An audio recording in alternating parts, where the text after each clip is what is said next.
Hello and welcome to the What I Read in February 2023.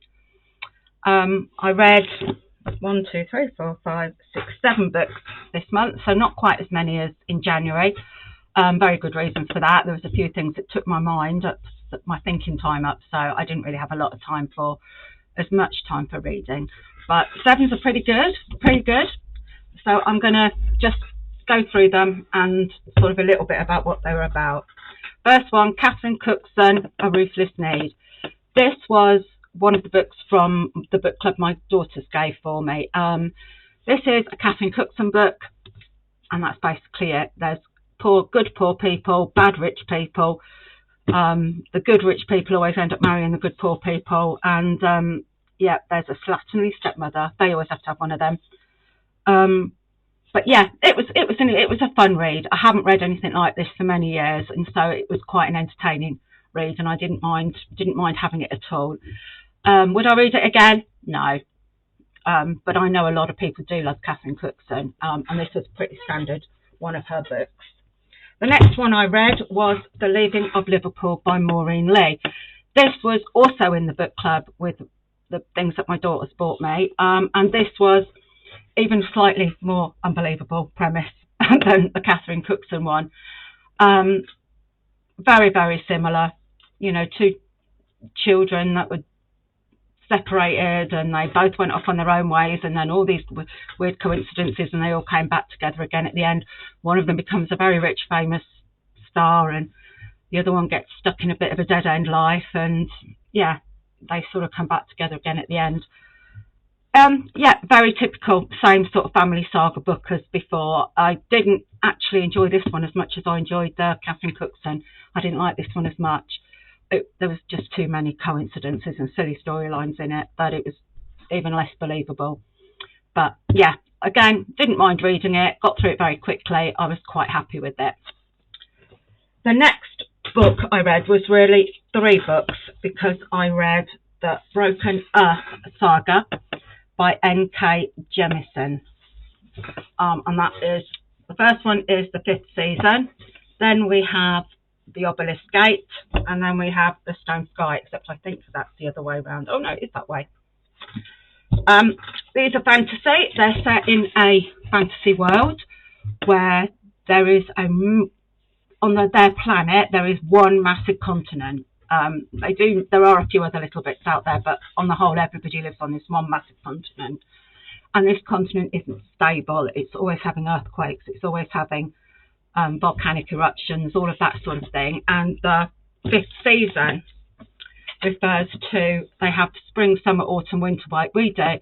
And the 5th season is that sort of long winter that they get after a cataclysmic event, where all the dust goes in the sky and it all goes cold and everything dies and so on. So that's that one. So that's why they talk about the 5th season. Really enjoyed the first one. I read it a while ago, and so I reread it before I read the other 2. And I did really, really enjoy it. The Obelisk Gate I quite enjoyed as well. I thought that was quite good. The Stone Sky, the last one, not so much, I have to say. They introduced another level of another sort of like group of people into it, and I just didn't understand what they were all about, and they were fundamental towards the ending of it, and I just don't really understand what happened. I sort of plugged my way through it to finish it because I wanted to finish the thing, but now a week later I can't even remember how it ended. That one just, no, I didn't like that one, but I did like the other 2. The world that she created was fantastic, and she created some new and different sort of things in the world. Most people in there, most characters in fantasy are kind of human, really, just different forms, a bit like elves and giants and so on. But in this, she'd got some new ones like the Stone Eaters and things like that were just completely different characters, and they behaved completely differently to the way that a human would behave. So it was very, very interesting in that. I didn't realise until I was nearly at the end of the series, which has kind of put me in a dilemma, is that N.K. Jemisin is an author of colour. And I actually watch another YouTuber, Books and Bow Ties, I think it's called, something like that. And she's a black trans woman, and she does a blackathon where it's a readathon where all the authors are authors of colour. And I'd picked my favourite few that I'd seen that she gave in her list and bought them, and was going to have a month where I just read people of colour, and I was going to do that next. But now I've just read this one, it kind of has made me question whether that's a good thing to do. Why not just read them? It doesn't matter. It doesn't have to be a special time. You can just read them. So yeah. Would I recommend these? I think I would if you are into world building as opposed to dramatic stories, because at times it was a little bit slow. Even in the second one, it was a little bit slow at times. But yeah, if you're finished after number 2 and you're not ready, I would not recommend that you go on and finish it and read the third one. That really was yeah, it lost me there.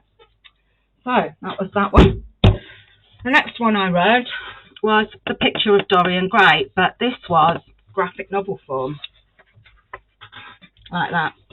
I think everybody knows the story of The Picture of Dorian Gray, where he has a portrait painted, and then the portrait ages and changes according to everything he does, and Dorian stays the same. I don't think it worked in the form of a graphic novel, to be honest. I didn't really.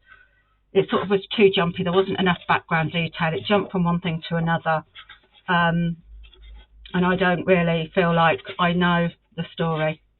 Yeah, I don't think it was a huge success doing it like that. And I didn't really enjoy it. So, though I read it, wasn't great. And then the last book I read was the End of the World Reading Club book, which was the Hopkins manuscript. And this is End of the World book, it's a sort of story of one man and his time before, during, and then after the cataclysmic apocalypse. So if you want a full review of this one and of the box itself, it's in the other video that I do, but I read that one. Yeah.